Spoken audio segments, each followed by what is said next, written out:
Frenkie de Jong kini menjadi pemain yang tak tergantikan di skuad Barcelona di bawah asuhan Hansi Flick. Setelah melewati masa-masa sulit pasca pemulihan cedera pergelangan kaki, gelandang asal Belanda ini perlahan-lahan mengukuhkan dirinya dalam strategi taktik pelatih asal Jerman tersebut. De Jong, yang sebelumnya kesulitan menyesuaikan diri dengan peran gelandang bertahan, kini berkembang pesat dalam sistem Flick. Bermain bersama Pedri, ia mampu menunjukkan performa terbaik di lini tengah, dan bahkan menggeser Marc Casado dalam urutan pemain utama.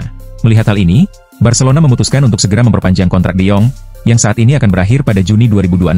Dan klub berencana menyelesaikan perpanjangan kontrak tersebut secepatnya.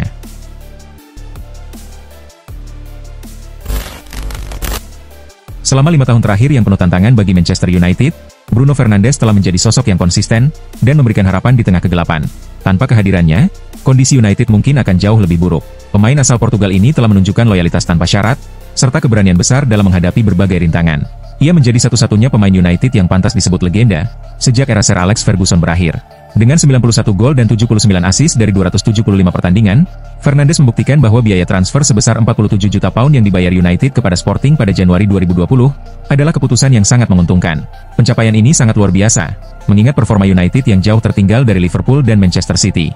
Tanpa Fernandes, United dipastikan kehilangan 10 poin di Premier League dan mungkin berada di dekat zona degradasi.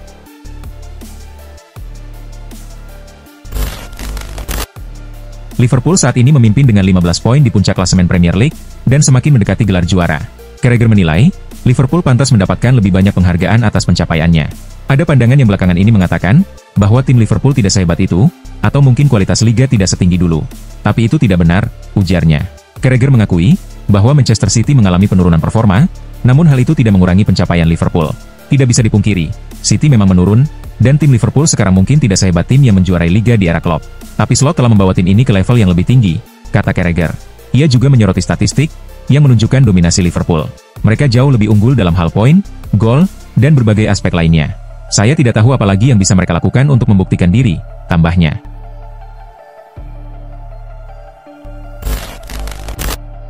Legenda Liverpool, Jamie Carragher, percaya bahwa mantan pelatih Jurgen Klopp layak mendapatkan pujian besar atas kesuksesan tim saat ini, di musim pertama Arne Slot di Anfield.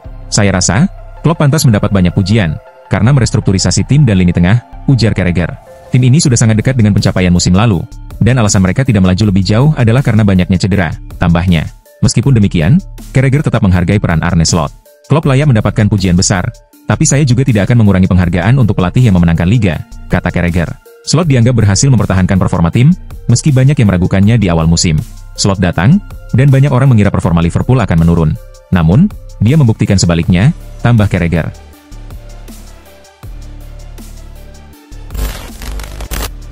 Selain masalah keuangan, Manchester United juga sedang menghadapi performa buruk di lapangan. Meskipun telah menunjuk Ruben Amorim sebagai pelatih, penampilan tim Setan Merah belum menunjukkan perbaikan. Namun, Ratcliffe menegaskan bahwa target untuk menjuarai Premier League pada 2028 bukanlah hal yang mustahil. Saya rasa itu bukanlah misi yang tidak mungkin. Memiliki tujuan dan sasaran yang jelas sangat penting, ujar Ratcliffe dalam wawancara dengan BBC. Ratcliffe kemudian mencontohkan dua rival MU, Arsenal dan Liverpool, yang sempat mengalami masa-masa sulit sebelum kembali bersaing di level atas. Jika kita melihat perjalanan Arsenal dan Liverpool, mereka juga membutuhkan waktu untuk membangun kembali kekuatan dan kembali ke jalur kemenangan, kata Ratcliffe. Ini mungkin tantangan besar, tetapi bukan berarti tidak mungkin, tambahnya.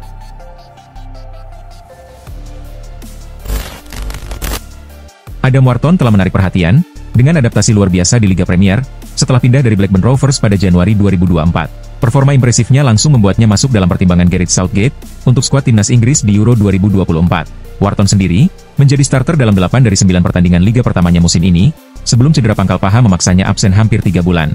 Ketajaman dan konsistensinya kembali terlihat setelah pemulihan. Kini, Wharton menjadi incaran klub-klub besar Eropa setelah menunjukkan potensi luar biasa di Liga Premier. Real Madrid telah mengalihkan perhatian kepada pemain berusia 21 tahun ini, dengan pencari bakat klub, Juni Calafat, dilaporkan sangat mengagumi kemampuan Wharton. Klub raksasa Spanyol tersebut bahkan telah mengirim tim khusus untuk memantau perkembangan pemain berbakat ini.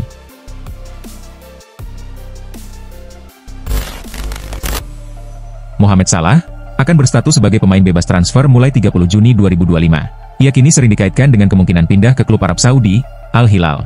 Klub Liga Pro Saudi tersebut sebelumnya melepaskan mantan bintang Barcelona, Neymar, yang sering mengalami cedera.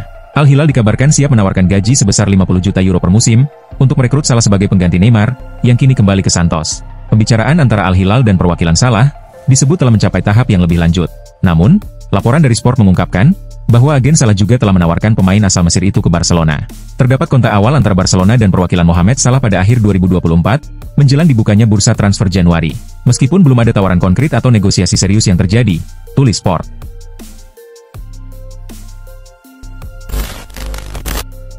Arsenal saat ini sedang berusaha melakukan pembicaraan awal mengenai transfer Lautaro Martinez dari Inter Milan. The Gunners tertarik merekrut pemain asal Argentina tersebut, setelah menunjuk Andrea Berta dari Atletico Madrid sebagai direktur olahraga baru mereka. Langkah ini menunjukkan keseriusan Arsenal dalam memperkuat skuad mereka untuk musim-musim mendatang. Namun, dengan durasi kontrak Martinez yang masih panjang di Inter Milan, Arsenal dipastikan akan membutuhkan dana yang sangat besar untuk merealisasikan transfer ini.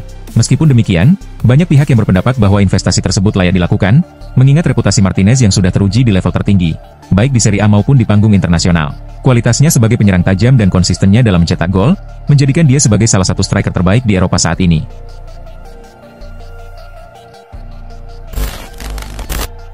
AC Milan dilaporkan tengah mempertimbangkan untuk melakukan perombakan cukup besar pada sektor lini pertahanan mereka, dengan rencana untuk menjual sejumlah pemain, seperti Fikayo Tomori, Malik Thiaw, dan Strahinja Pavlovic, pada bursa transfer musim panas mendatang. Langkah ini merupakan bagian dari upaya klub untuk memperbaiki kondisi tim, yang saat ini sedang menghadapi penurunan performa yang signifikan, terutama di kompetisi Liga Italia musim ini. Menurut laporan Calcio Mercato, hanya Matteo Gabbia yang dipastikan memiliki posisi aman di lini belakang Milan saat ini. Perombakan ini diharapkan dapat memberikan dampak positif untuk skuad Milan di masa depan, dan membantu mereka kembali bersaing di level tertinggi, baik di dalam negeri maupun Eropa.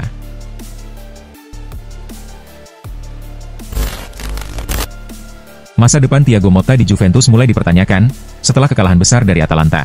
Meskipun masih memiliki peluang membawa tim ke Liga Champions, posisinya tetap terancam. Meski begitu, Juventus belum membuat keputusan. Namun berbagai laporan dari Italia mulai membahas kemungkinan pergantian pelatih. Beberapa nama mulai muncul sebagai calon pengganti Motta.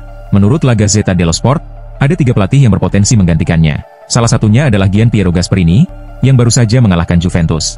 Gasperini, yang pernah bermain untuk Juventus di masa muda, kini merupakan salah satu pelatih berpengalaman di Liga Italia. Kontraknya dengan Atalanta akan berakhir musim panas mendatang, dan ia telah menyatakan bahwa tidak ada rencana untuk memperpanjangnya. Hal ini membuka peluang bagi Juventus untuk merekrutnya sebagai pelatih baru.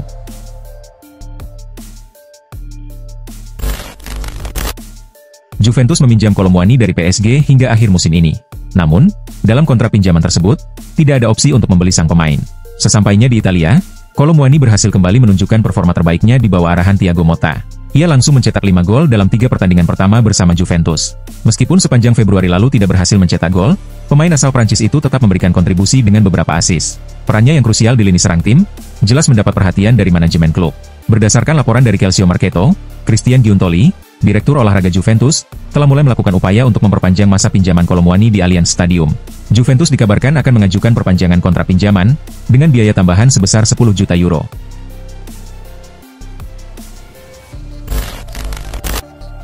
Lukaku bergabung dengan Napoli pada musim panas 2024. Penyerang asal Belgia ini dibeli dari Chelsea seharga 30 juta euro, dan menandatangani kontrak 3 tahun di Naples.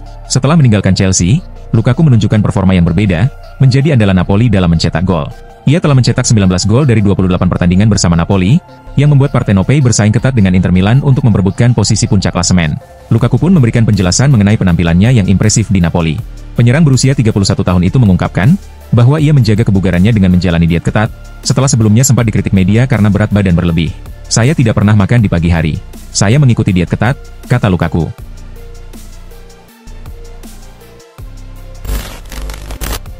Kontrak Mohamed Salah di Liverpool akan berakhir pada musim panas 2025.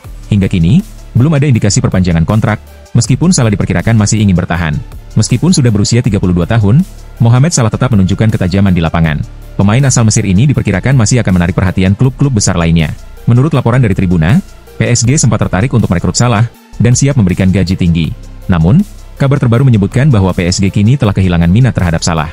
Klub asal Prancis itu mundur dari perburuan Salah, sementara klub-klub dari Arab Saudi masih bersedia menawarkan gaji besar untuknya.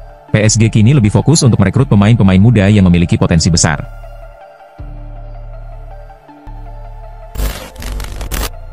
Ange Postecoglou menghadapi tekanan besar di musim ini, akibat penampilan buruk Tottenham di Liga Premier. Meskipun mengumpulkan 10 poin dari 5 pertandingan terakhir, Spurs masih berada di posisi ke-13 dalam klasemen. Kekalahan 1-0 dari AS Alkmaar pada leg pertama babak 16 besar Liga Eropa, semakin memperburuk spekulasi mengenai masa depan Postecoglou. Menurut Tuttosport, ketua klub, Daniel Levy disebut-sebut telah mempertimbangkan manajer Inter Milan, Simone Inzaghi, sebagai salah satu calon pengganti. Levy dan pejabat Tottenham dikabarkan terkesan dengan dampak positif yang diberikan Inzaghi di San Siro, yang bisa mendorong mereka untuk mendekati pelatih tersebut pada akhir musim.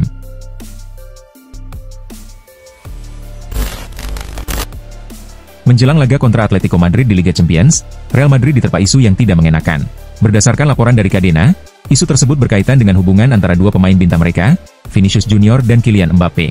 Kedua pemain tersebut selama ini menjadi duet penyerang utama Los Blancos, dengan harapan mereka yang cepat dapat menjadi ancaman besar bagi pertahanan lawan. Namun banyak yang mengamati bahwa hubungan antara keduanya tidak harmonis. Mbappe dan Vinicius terlihat saling berambisi untuk lebih bersinar di atas yang lainnya. Media Spanyol tersebut mengungkapkan bahwa keduanya ingin menjadi pusat permainan dalam skuad Real Madrid saat ini. Selain itu, Vinicius dan Mbappe sebenarnya menempati posisi yang sama, yakni di sayap kiri.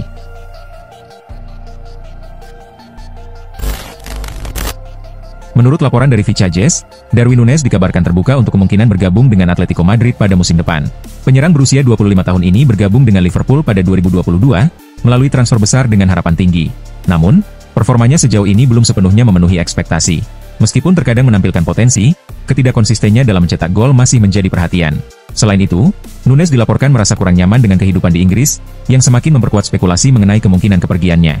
Di sisi lain, Atletico Madrid terus memantau situasi sang pemain. Jika ada kesempatan untuk merekrutnya, Atletico bisa mempertimbangkan langkah tersebut, terutama jika Antoine Griezmann pergi. Secara taktik, Núñez dianggap cocok dengan gaya permainan intens yang biasa diterapkan oleh Simeone.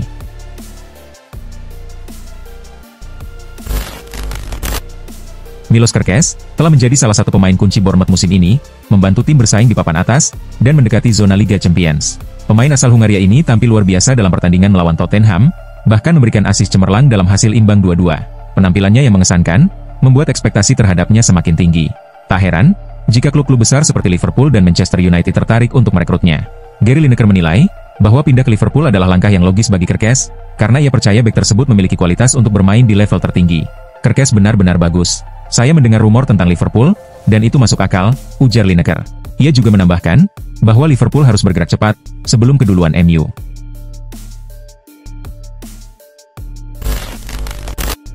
Wayne Rooney, legenda Manchester United, memberikan saran menarik kepada Arsenal terkait bursa transfer musim panas ini.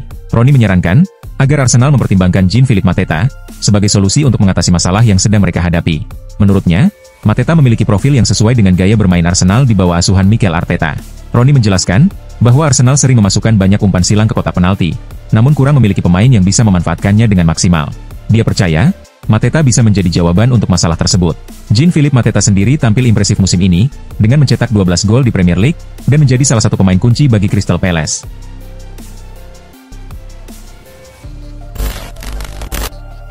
Barcelona berhasil mengalahkan Benfica dengan skor 3-1, dalam pertandingan leg kedua babak 16 besar Liga Champions yang berlangsung di Estadio Olympique Luis Companys. Semua gol tercipta di babak pertama, dengan rapinya mencetak 2 gol, dan 1 gol lagi disarankan oleh Lamine Yamal. Benfica sempat menyamakan kedudukan lewat sundulan dari Nicolas Otamendi. Dengan hasil ini, Barcelona lolos ke perempat final dengan agregat kemenangan 4-1, setelah sebelumnya menang 1-0 di leg pertama. Bayern Munchen berhasil menundukkan Bayer Leverkusen dengan skor 2-0. Pada pertandingan leg kedua babak 16 besar Liga Champions, yang diadakan di Bay Arena. Kedua gol kemenangan Bayern tercipta di babak kedua, melalui kontribusi Harry Kane dan Alphonso Davies. Dengan hasil ini, Bayern Munchen lolos ke perempat final dengan agregat 5-0, setelah kemenangan 3-0 di leg pertama. Inter Milan berhasil mengalahkan Feyenoord dengan skor 2-1, dalam pertandingan leg kedua babak 16 besar Liga Champions yang digelar di Giuseppe Meazza. 2 gol kemenangan Inter dicetak oleh Marcus Thuram di babak pertama, dan Hakan Calhanoglu melalui tendangan penalti di babak kedua. Feyenoord sempat menyamakan kedudukan, lewat penalti Jakub Moder. Dengan hasil ini, Inter lolos ke perempat final dengan agregat 4-1, setelah menang 2-0 di leg pertama. Liverpool harus mengakui keunggulan PSG, setelah kalah dalam adu penalti pada laga leg kedua babak 16 besar Liga Champions, yang berlangsung di Anfield. Gol Ousmane Dembélé di awal babak pertama, membuat agregat menjadi 1-1, setelah Liverpool menang 1-0 di leg pertama. Skor imbang bertahan hingga waktu normal, dan perpanjangan waktu selesai. Pertandingan pun dilanjutkan dengan adu penalti, di mana dua penendang Liverpool, Darwin Núñez dan Curtis Jones, gagal mencetak gol. PSG akhirnya keluar sebagai pemenang dengan skor 4-1.